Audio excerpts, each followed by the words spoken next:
அந்த பஞ்சாயத்துல பாலாவுக்கும் அஜித்துக்கும் கைகலப்பு வரைக்கும் போயிடுச்சு. அந்த கைகலப்பு முடிஞ்சு ஒரு கட்டத்துக்கு மேல அஜித்தை கார்னர் பண்ணி கட்ட பஞ்சாயத்து பண்ணி அந்த அட்வான்ஸை வச்சுட்டு தான் எந்திரிச்சு போகணும் அப்படின்ற ஒரு சூழ்நிலையை உருவாக்குனதுக்கு அப்புறம் அந்த அட்வான்ஸை திருப்பி கொடுத்துட்டு தான் அஜித் அங்கிருந்து எந்திரிச்சு வர முடிஞ்சது. அஜித் இந்த விஷயத்தை பெருசுபடுத்தாதனால இந்த விஷயம் அப்படியே அமுங்கி போச்சு. திரைப்படத்துக்காக பாத்தீங்கன்னா அஜித் சார் ரொம்ப நாளா வெயிட் பண்ணிட்டு இருந்தார். திடீர்னு அந்த படம் நடக்கல. ஒரு ரூமர் என்னன்னா அஜித் வந்து நீங்க ரூம்ல கூட்டிட்டு போய் அடிச்சிட்டீங்க. ஆஹா சூனா போனா ஒவ்வொருத்தர் இருக்க வேகத்தை பார்த்தோம்னா அவன் அருமை வறுமைக்கு ஆபத்து வந்துடும் போல் இருக்கடா. ரொம்ப கவனமா டீல் பண்ணி ஆட்டத்தை கலைச்சிடுறாசா. பஞ்சாயத்து நடக்கணும், பஞ்சாயத்து நடக்கட்டும். யாரா இருந்தாலும் தைரியமா சொல்ல பாருங்க. பயப்படாத, பயப்படாதா. ஏண்டா தயங்குற? தைரியமா சொல்றான்.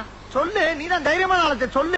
பயங்கரமா செமையா சாத்திட்டீங்க. அஜித் ஃபேன்ஸ்ல அவங்க மேல கோச்சிக்கிட்டு கம்ப்ளைண்ட் பண்றது மாதிரி ஒரு பயங்கரமான ஒரு ரூமர் ஒண்ணு போயிட்டு இருந்தது. என்ன சார் அது? என்னதான் நடந்தது?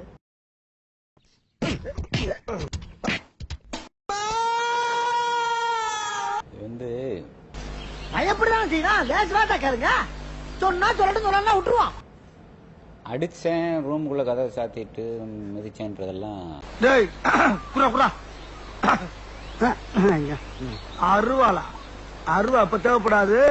தேவைப்பட்டா பின்னால வாங்கிக்கிறேன். இது அப்படி பத்திரிகையாளர்களோட கற்பனை. அதே சமயம் மனஸ்தாபம் வந்தது உண்மைதான். அதுல ஒன்னும் இது இல்ல.